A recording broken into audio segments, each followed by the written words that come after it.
These first batch of questions are from John at Grasping for the Wind. My name's Brent. I'm the author of the Night Angel trilogy. How is the Black Prism and the series It Begins going to be different from your New York Times bestselling Night Angel? The Black Prism is almost completely different. I started the Night Angel trilogy when I was pretty young. I really started the idea when I was in college, and I decided I didn't want to get stuck in that. I love the world, I love the characters, but with the Black Prism, by starting something new, I had a chance to do everything different. And I think in the Night Angel trilogy, I took some very standard fantasy tropes, and eventually I put twists on them. But in the Black Prism, I was able to just start from the get-go and be like, why does it have to be medieval Northern Europe? Let's do something different. Let's see if I can do that. And as my skills have grown as a writer, I'm able to try harder things and able to think about more and different challenges. So a lot of what the Black Prism is about for me as a writer is jumping off from a completely different point, and I hope at this point bringing all the readers along with me.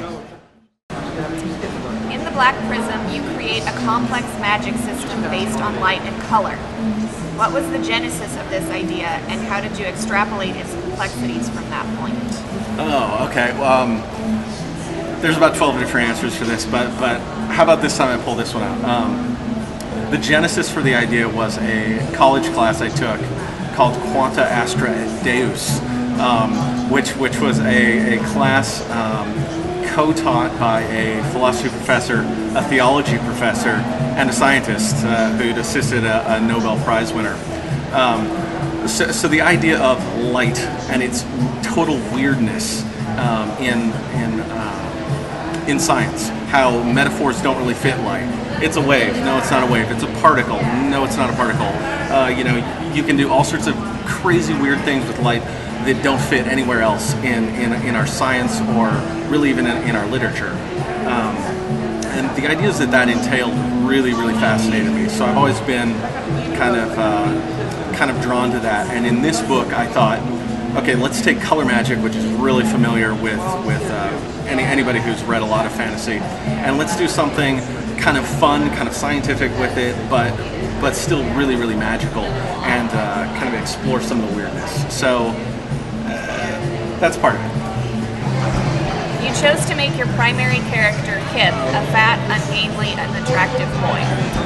Ungainly? I don't know that he's ungainly. Sorry, go ahead, John.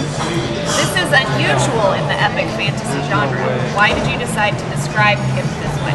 Oh, you ask, and so did both of my editors. Are you sure, they said? I think as I said in the last question, I wanted to do things differently, and I thought it's really important for Kip as he grows as a character, which you only get to see a small part of that in this book. Well, except that when you see him die, never mind.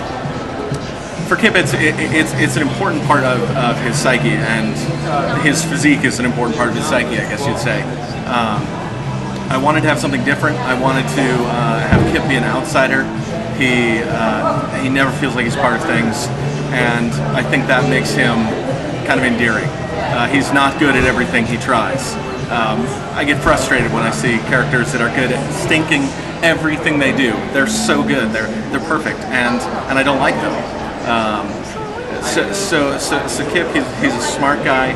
He's kind of ironic. He makes fun of himself, and yet he feels kind of trapped by himself, and I guess by the people he's around that he's always different.